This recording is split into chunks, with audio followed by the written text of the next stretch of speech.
The clinical application of electrical agents.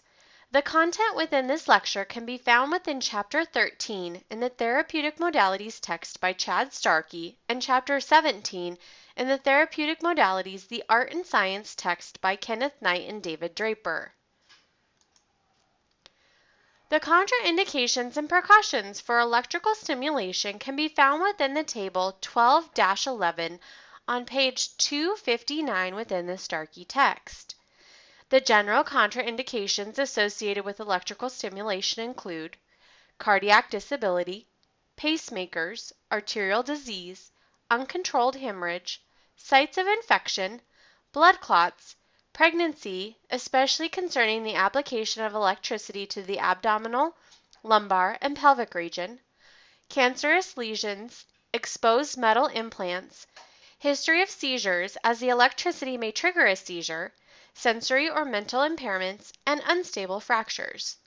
The general precautions associated with electrical stimulation include menstruation, as the electricity could increase hemorrhage, especially with applications around the abdominal, lumbar, and pelvic region. Areas of nerve sensitivity, such as the carotid sinus. The carotid sinus has baroreceptors, which monitor and assist in the regulation of blood pressure, and thus may affect the heart if electrical current is applied to this area. Other sensitive areas include the esophagus, larynx, pharynx, on or around the eyes, the upper thorax, and the temporal region. Additional precautions include unfused epiphyseal plates, such as those found in children with open growth plates, communication impairments, severe obesity, as the adipose tissue may provide insulation against effective stimulation, as well as any electrical monitoring equipment, such as ECG monitors, ECG alarms, or insulin pumps. Also, allergies to the adhesive in the electrode or to the metal or the gel that's used in the electrodes, impaired sensation, and skin lesions prior to treatment, especially if the electrodes are to be reused. Electrodes have been demonstrated to harbor bacteria from the skin and could result in a spreading of skin lesions either from the patient to another patient or even the patient within themselves. Before applying electrodes to the patient, the skin must be prepared. There are several methods that will help to reduce the skin and electrode resistance, which include moistening the electrodes with water or conductive gel, removing dirt, oil, lotions, and grime, bacteria, or flaky skin by washing the area with soap and water, alcohol, or acetone, warming the area with a moist heat pack, gently scrubbing the area with a fine emery paper, which is similar to fine grit sandpaper, removing excess hair if needed, saturating sponges with commercial saline solution rather than tap water, the use of silver electrodes, and ensuring the electrodes are securely attached prior to turning the unit on. If the pads are old or don't stick, we have to replace them. The electrodes provide a contact point to the skin, and if they aren't working, then the circuit may not be fully completed. In addition, if the electrodes are old and only part of the adhesive is still working, it may decrease the amount of surface area that comes in contact with the skin, thus creating uncomfortable spots for the patient. The next section will focus on TENS, or transcutaneous electrical nerve stimulation. All of the electrical units that will be discussed deliver current transcutaneously, which means through the skin. However, the term TENS, or transcutaneous electrical nerve stimulation, has been utilized to denote a specific type of portable electrical unit, and it has become a registered and trademarked name. TENS is a specific type of electrical therapy unit that is utilized for pain control. The use of TENS, or transcutaneous electrical nerve stimulation, should occur when there is pain in the periphery, with acute or chronic pain, and also with post-operative pain. The precautions specific to the use of TENS include: the use of TENS can mask underlying pain and other conditions. The electrodes may result in burns or skin irritation. There is a possibility that post-treatment there could be an increase in muscle spasm or soreness due to the treatment. A minimal amount of caffeine may affect the treatment.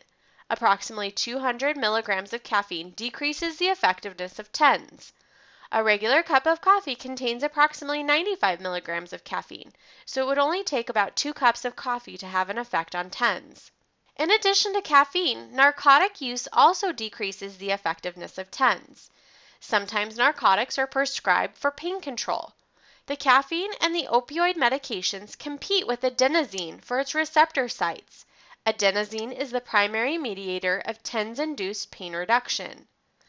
The contraindications for TENS, in addition to general electrical contraindications, include pain of a central organ, which means that it's a neuropathic pain, which may result in disorders from the peripheral nervous system or the central nervous system, which includes the brain and spinal cord, and also pain of an unknown origin. TENS units are frequently battery operated, usually by a 9-volt battery, and they're portable units. The one benefit to TENS units is the patient can take this unit home, or they can carry it with them while they are trying to exercise within the clinic. TENS utilizes 3 different techniques to decrease an individual's perception of pain. The treatments have little effect on the underlying pathology, and TENS should be used in conjunction with other therapies in order to attempt to treat the source of the pain. These 3 techniques include high-frequency TENS, which affects the patient on a sensory level, low-frequency TENS, which affects the patient on a motor level, and brief-intensity TENS, which affects the patient at a noxious level. Each of these techniques will be discussed further in the following slides. High-frequency TENS is commonly used for pain relief. This allows for a patient to continue activity, perform rehabilitation exercises, and also to break the pain spasm cycle while the unit's on. TENS treatment is most commonly applied with a high pulse frequency, approximately 60 to 100 pulses per second, a short pulse duration of less than 100 microseconds, which results in a phase duration of approximately 50 microseconds, and a sensory level intensity that stimulates the A-beta fibers. The shorter phase duration is used because we do not want to excite pain fibers. Activation of the A-beta nerves causes presynaptic inhibition of the A-delta and C fibers within the substantia gelatinosa. It blocks the transmission of painful impulses to the T cells. The gate is closed to pain transmission and is open to the transmission of sensory information. The result is segmental analgesia within the dermatome or dermatomes that are being treated. The benefits of sensory level pain control are short-lived, only minutes to maybe a few hours. Touch sensation returns to the pre-treatment level within approximately 30 minutes post-treatment after TENS is discontinued. Accommodation and habituation are concerns when high-frequency TENS is used for an extended period of time. The definition of accommodation is the decrease in a nerve's action potential frequency over time when exposed to an unchanging depolarization stimulus. The definition of habituation is the diminishing of a physiological or emotional response to a frequently repeated stimulus. The nervous system will adapt to the unchanging stimuli. Current modulation is designed to diminish these effects, but they still occur. Low-frequency TENS or low TENS is applied with a low pulse frequency, usually between 2 and 4 pulses per second, a long phase duration between 150 to 250 microseconds, which yields a phase duration of approximately 75 to 125 microseconds. It also includes a strong but non-painful motor level intensity in the treatment bouts that last a minimum of 45 minutes. These electrical stimulations activate small diameter motor nerve fibers like the A-delta fibers, motor fibers, and possibly the C fibers. This protocol also activates the A-beta fibers. The pain control mechanism for low-frequency TENS occurs when the sensory information travels along the muscle spindle's afferent nerves, which activate the descending pain suppression mechanism. There is a release of beta endorphins that bind to the receptor sites, blocking the pain transmission. Pain decrease is most prominent in the myotome supplied by the motor nerve or nerves. Motor level 10s is most effective in cases where pain is a result of mechanical pressure, such as swelling, muscle spasm, and trigger points. The actual relief of pain may not be experienced for some time after treatment has been completed, but the effects last a lot longer than high-frequency 10s, up to several hours. We would not want to use low-frequency 10s for acute injuries due to the required muscle contraction. Brief intensity 10s or noxious level 10s is delivered at a high pulse frequency, greater than 100 pulses per second. Long pulse duration from 300 to 1,000 microseconds, which yields a phase duration of approximately 150 to 500 microseconds, and a motor level intensity in treatment bouts lasting from a few seconds to a few minutes. Pain relief is achieved by activating mechanisms in the brainstem that dampen or amplify pain impulses. Although this application protocol is sometimes referred to as noxious level 10s, true noxious level stimulation is not actually obtained because of the limited phase duration found on the 10s generator. It's too short to actually activate the C fibers. Pain relief is obtained in the TENS protocol by the formation of a negative feedback loop within the central nervous system. The intense stimulation activates the ascending neural mechanisms that reach the brain, causing a conscious perception of pain. During the passage of the stimuli through the midbrain, a short circuit occurs, which stimulates the release of endogenous opioids in the Ralphie nuclei. A descending pain suppression is activated that loops efferent impulses down the spinal cord. The opiates inhibit the release of substance P, a neurotransmitter of noxious impulses, thus blocking the transmission of pain. The effects of pain relief last a little less than 30 minutes. Due to the short duration of pain relief, brief intense TENS is recommended for use for pain control prior to rehabilitation exercises. This is a review of the protocols for various methods of transcutaneous electrical nerve stimulation applications and can be found on page 272 in the table 13-1 within the Starkey text. Many TENS units have 4 electrodes, but some may have only 2 electrodes. The placement of TENS electrodes for optimal treatment has not been established. Placement techniques are described by the electrode's location relative to the painful area, either through a direct placement, a contiguous placement, a stimulation point, a dermatome placement, or a placement at the level of the involved spinal nerve root. In a direct placement, the electrodes are placed directly on the painful site. The electrode channels run parallel to each other. A contiguous placement is used when direct placement is contraindicated. Electrodes are placed around the painful tissue. Electrode channels can run parallel to each other, or their current can cross over the target tissue. In a stimulation point placement, motor, trigger, and/or acupressure points are targeted.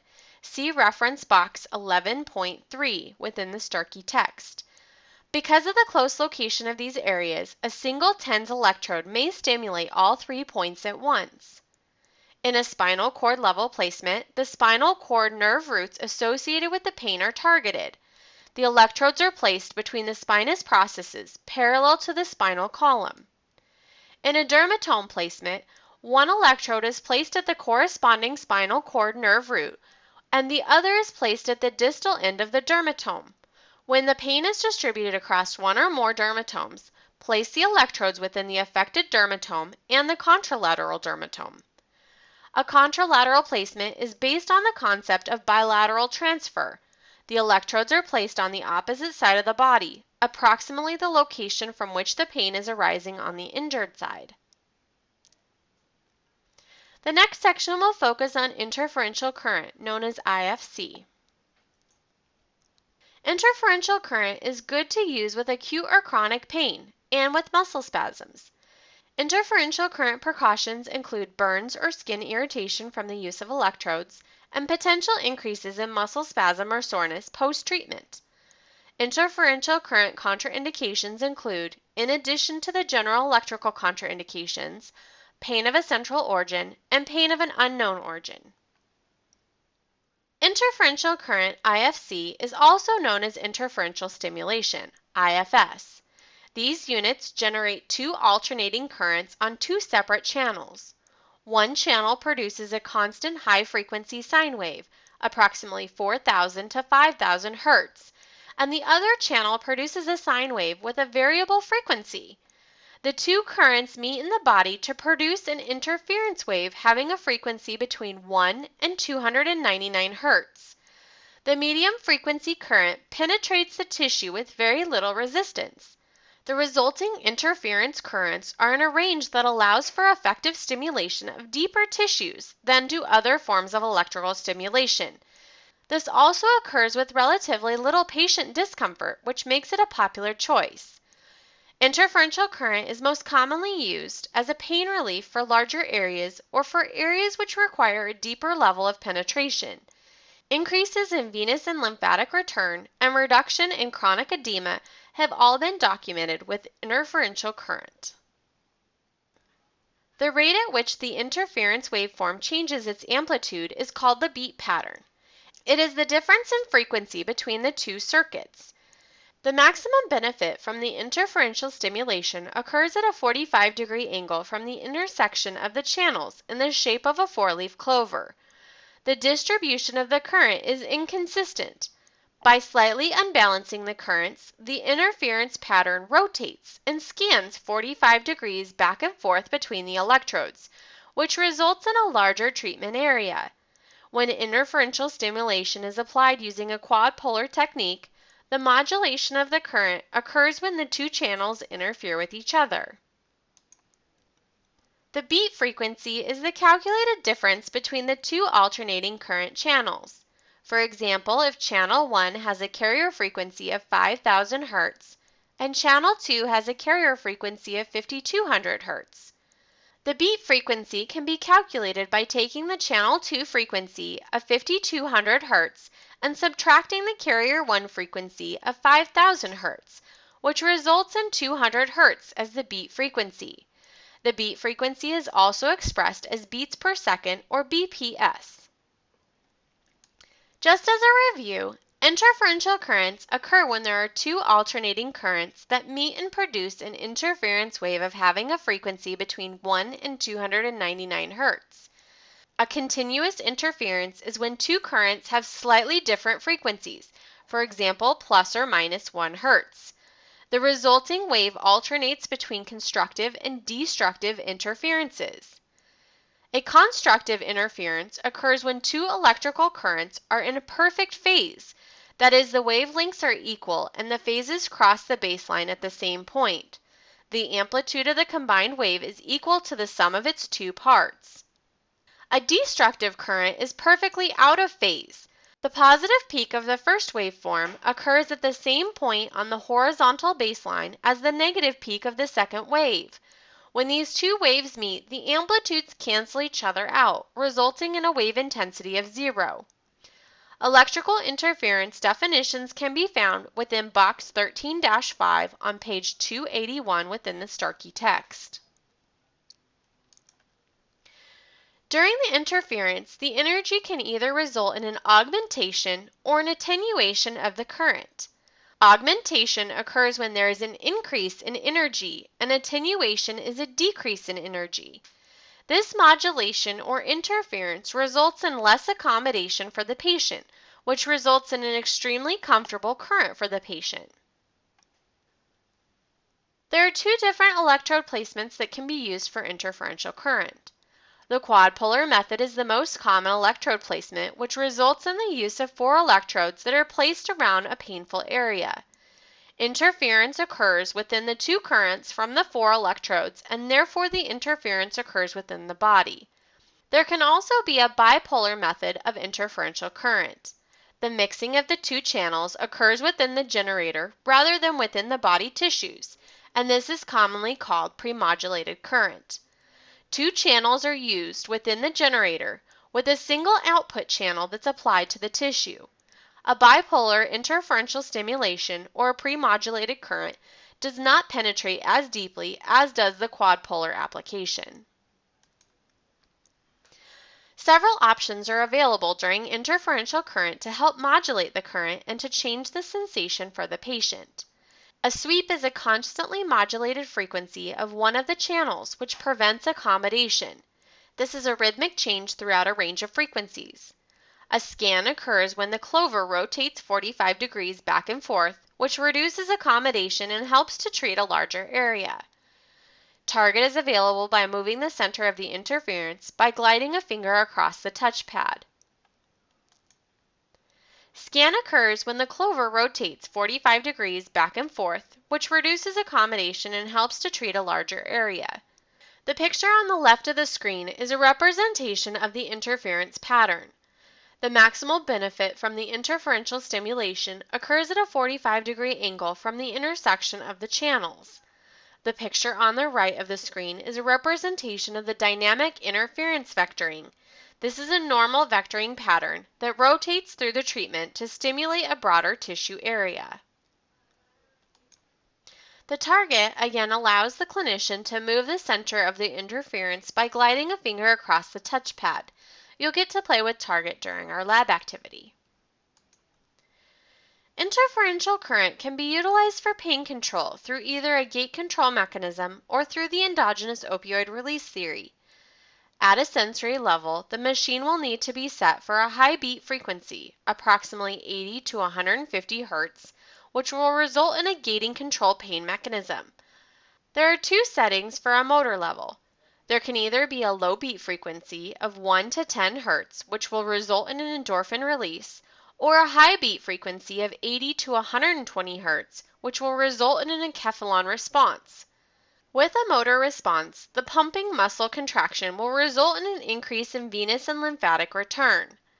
A reduction of edema will occur at a motor level, especially with a beat frequency that is low, less than 15 Hz. A typical treatment duration for interferential current is between 20 and 30 minutes. Here are some examples of interferential stimulation electrode placement. On the left is a placement for chronic lower back pain. We see that we have a quadpolar design that is crisscross the spine. It is up to the clinician on whether or not they feel comfortable with this type of treatment. If not, a pre-modulated current could be used so that the channels stay on either side of the spine and do not crisscross. The picture in the left center could be used for an elbow joint pain. The picture on the right center is an example of an electrode setup for knee pain and swelling. And the picture on the far right is an example of placements for shoulder muscle spasms and pain. This is a review of the treatment parameters for interferential stimulations using the gate control mechanisms and the opioid release mechanism, which can be found on page 282 within the Starkey text. Our next section will focus on microcurrent, also commonly called MENS. There isn't a good definition of microcurrent electrical nerve stimulation, or MENS current, but there are some common definitions. Another term for microcurrent stimulation is also MET, or microcurrent electrical therapy. The current applied to the body can be used in a direct current, monophasic current, or a biphasic pulse, but the intensity is usually below the depolarization threshold of the sensory nerves, at a current less than 1,000 microamps. This is also called a subsensory stimulation. This particular modality produces an electrical current that is approximately 1/1000th the amperage of TENS, but at a pulse duration that may be up to 2,500 times longer. The primary use for microcurrent stimulation is to restore the body's natural electrical balance and to facilitate healing, reduce edema, and decrease pain. The waveform of microcurrent again can either be direct current, alternating current, or a pulsed current. Electrode placement is determined by the type of current. It is most commonly bipolar, but may be monopolar if direct current is used. The intensity of microcurrent is subsensory, less than 1,000 microamps, but as high as possible, but still subsensory. The patient should never feel the treatment. The pulse frequency is 0.1 to 1,000 Hz. The pulse duration is set at 0.5 to 5,000 microseconds, and the treatment duration is between 30 minutes and 2 hours. I think the treatment duration is really hard for microcurrent.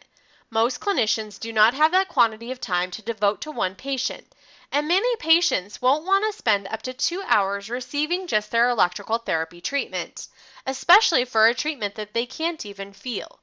It is very important, if you're going to use microcurrent in your therapeutic practice, that you educate your patients about their expectations and also about the length of time that is required to complete the treatment.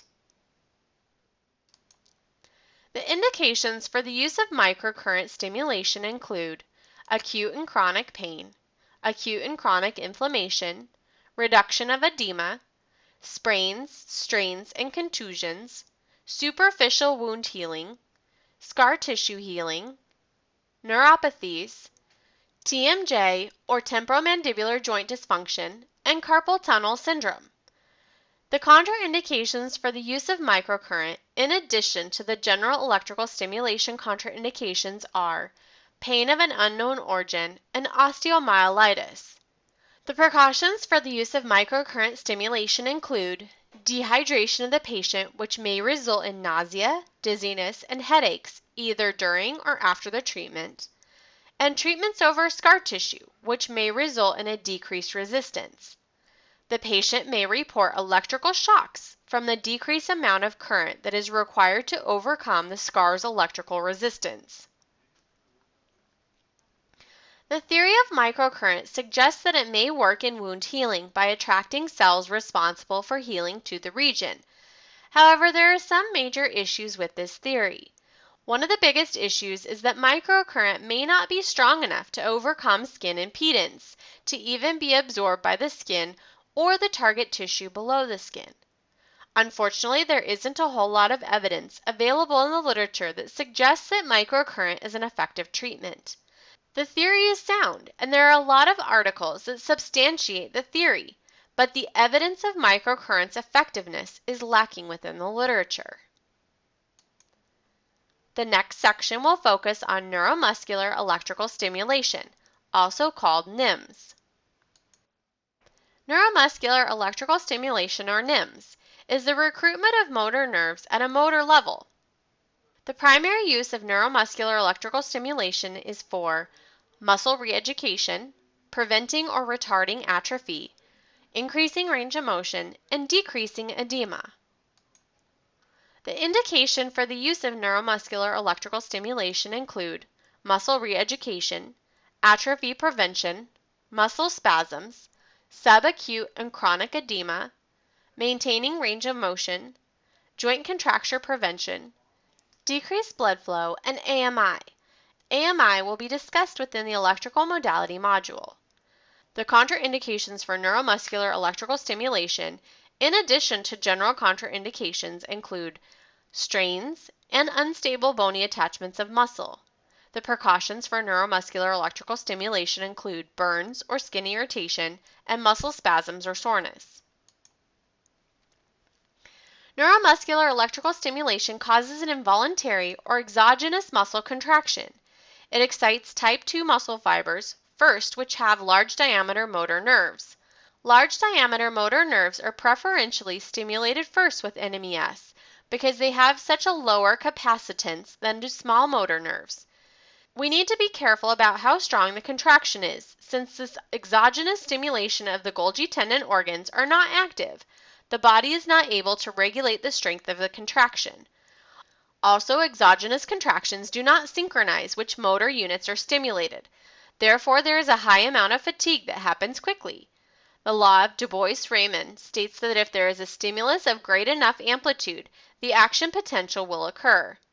Physiologically, our body excites muscle asynchronously to prevent fatigue and to continue contraction for long periods of time. NEMS will synchronize the muscle contraction, and therefore fatigue happens a lot more rapidly.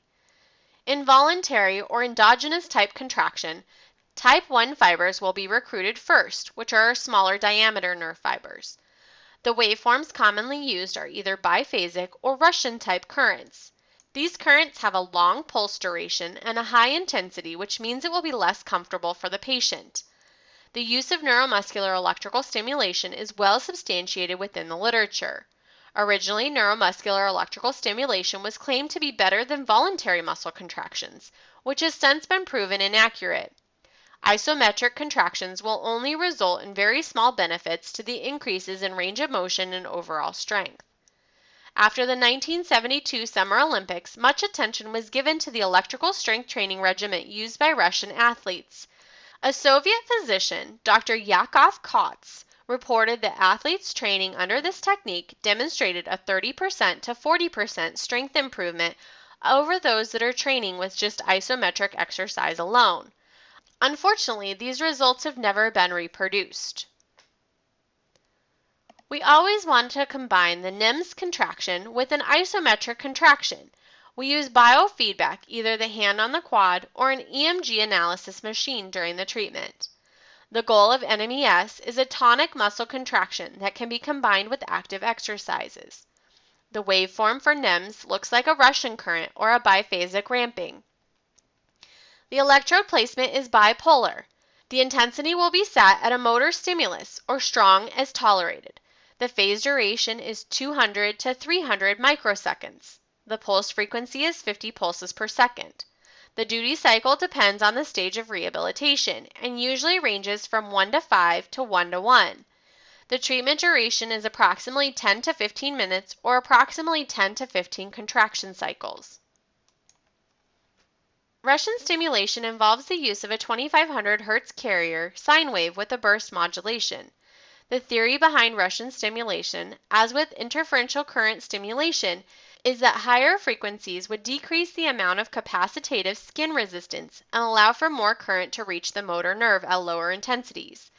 The 2500 Hz carrier frequency is also thought to block superficial sensory nerves while stimulating deep motor fibers.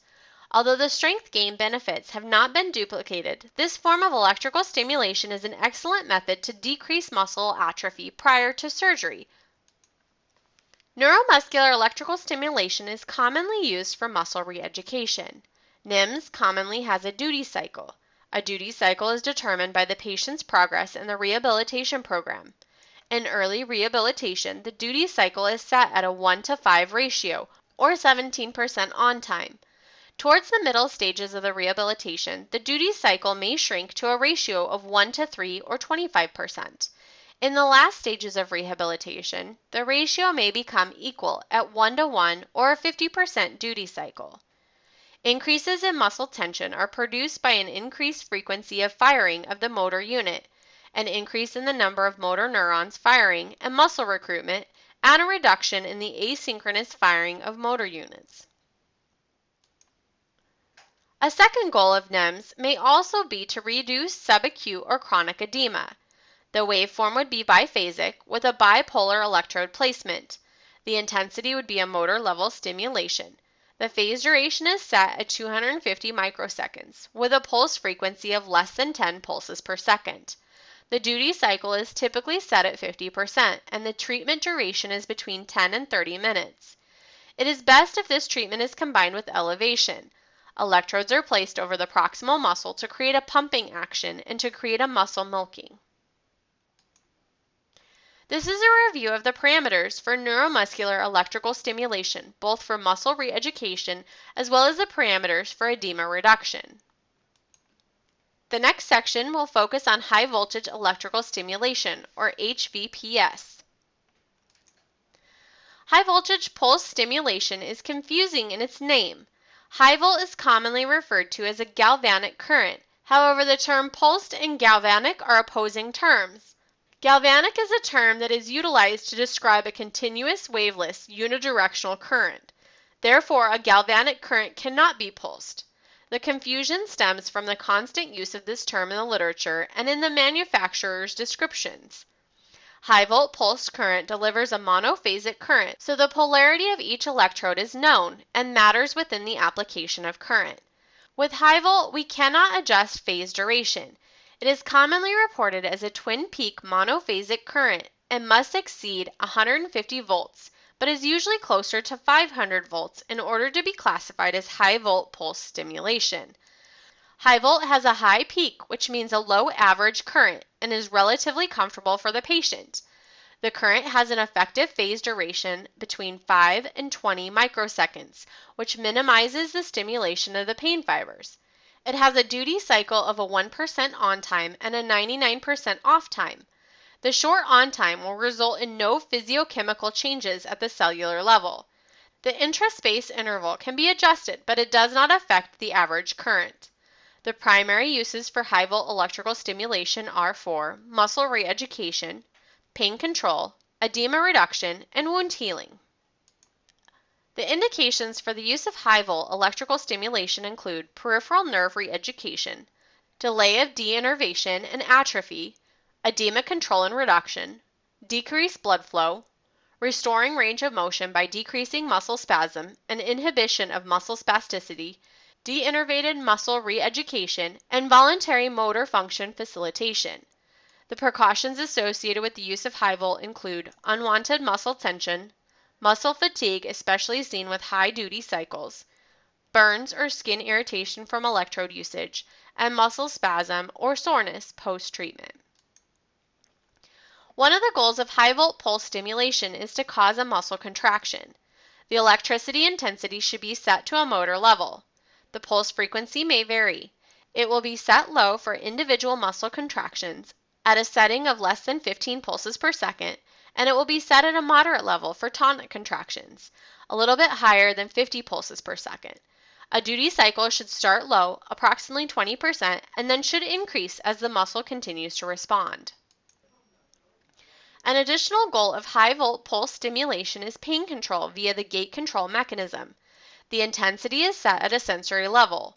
The pulse frequency will be set high, approximately 60 to 100 pulses per second. The pulse duration will be short, 60 to 100 microseconds. The treatment duration may last from 30 minutes to 24 hours. The onset of relief should occur within less than 10 minutes, and the duration of the relief will last from minutes to hours. Another goal of the high-volt pulse stimulation is pain control via the endogenous opioid mechanism. The intensity for this setting will be set at a motor level. The pulse frequency will be set between 2 and 4 pulses per second. The pulse duration will be longer, between 150 and 250 microseconds. The treatment duration will last approximately 30 minutes. The onset of relief will occur within 20 to 40 minutes, and the duration of relief will last for several hours. Another goal of high-volt pulse stimulation is acute edema control. The intensity of the stimulation should be set at a sensory level. The pulse duration should be set at the maximum allowed by the machine. The pulse frequency will be at about 120 pulses per second, and the current mode will be continuous, which means it's always on. There isn't a duty cycle. The treatment duration should be 4 30-minute treatments, each followed by 30 to 60 minutes of rest period. The treatment will decrease the permeability of the blood vessels, which results in less leakage and therefore less edema formation. Remember that edema may either be acute or chronic. High-volt stimulation may be utilized for both types of edema, but the parameters are slightly different. An additional goal for high-volt stimulation is subacute or chronic edema reduction. The intensity setting should be motor. It needs to be a strong contraction, yet no joint movement should be seen. The pulse frequency should be set low at 30 to 50 pulses per second, and the treatment duration will last between 20 and 60 minutes. This treatment should be combined with elevation. Electrode placement should stimulate the muscle that is proximal to the edema. One goal that is unique to high-volt stimulation is the inhibition of bacterial growth and the promotion of healing. The electrical intensity should be set to a slightly sensory level. The current mode is continuous, which means the current never turns off and has no duty cycle. The pulse duration is between 80 and 120 pulses per second. The electrode placement is a monopolar setting, and the treatment time is between 20 minutes of negative polarity followed by 40 minutes of positive polarity. The negative polarity encourages blood clots to dissolve and to increase the inflammatory byproducts, which promote tissue healing. The positive polarity promotes the clot formation. This is a review of the different goals of high-volt pulse stimulation, including muscle re-education, pain control, edema control and reduction, and wound healing. Iontophoresis will be addressed in the following section. Iontophoresis is the introduction of ionized medication into the subcutaneous tissues using a low-voltage direct current. The amount of medication entering the tissues is based on the current density and the duration of the treatment. Specialized electrodes are utilized to store medications before it is pushed into the skin. The current pushes or repels the drug through the skin through the use of electricity. We can deliver the medication to a depth between 6 and 20 millimeters below the skin. The medication types most commonly used for iontophoresis include anesthetics, analgesics, and anti-inflammatory medications. The transdermal introduction of medication has advantages over oral ingestion or injection of medication. An advantage over oral medication includes bypassing the liver, thus reducing the metabolic breakdown of the medication. The medication can also be concentrated in a localized area rather than be absorbed by the gastrointestinal tract, which provides local rather than systemic delivery of a drug. Many of these advantages also apply to injected medications. Iontophoresis is less traumatic and less painful than injected medication. The injection of material can also result in a high concentration of medication in a localized area, thus resulting in tissue damage. Based on the ionic reactions between the positive and negative poles of the generator, the ionized medication molecules travel along the line of the force created by the current. If we have a positive medication, we would need to utilize a positive polarity for the electrode over the area of the medication. That will help the electricity drive that medication into the skin.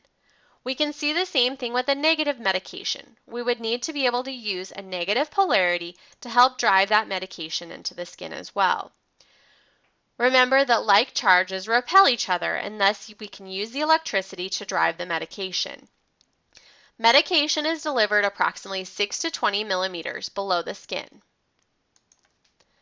The indications for the use of iontophoresis include acute and chronic inflammation, arthritis, myositis ossificans, which is a cartilaginous growth within the muscle from repetitive trauma, myofascial pain syndromes, and hyperhidrosis, which is excessive sweating.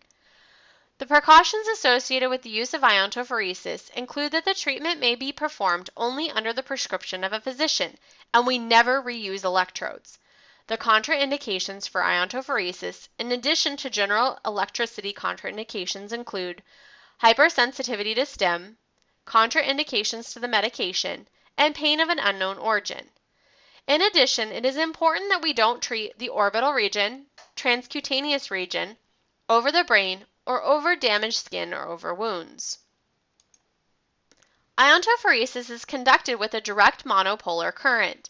The intensity should be set between 1 and 5 milliamps per minute.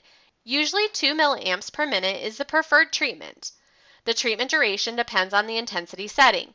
It depends on the amount of milliamps per minute that are used to treat. The treatment duration is calculated by taking the dosage and dividing it by the intensity. For example, if we were going to take the calculations of a 30 milliamp dosage at an intensity of 2 milliamps per minute, we would start by taking the 30 milliamps and dividing it by the 2 milliamps per minute, which results in a 15-minute treatment time. As a practical example of iontophoresis, we could use dexamethasone.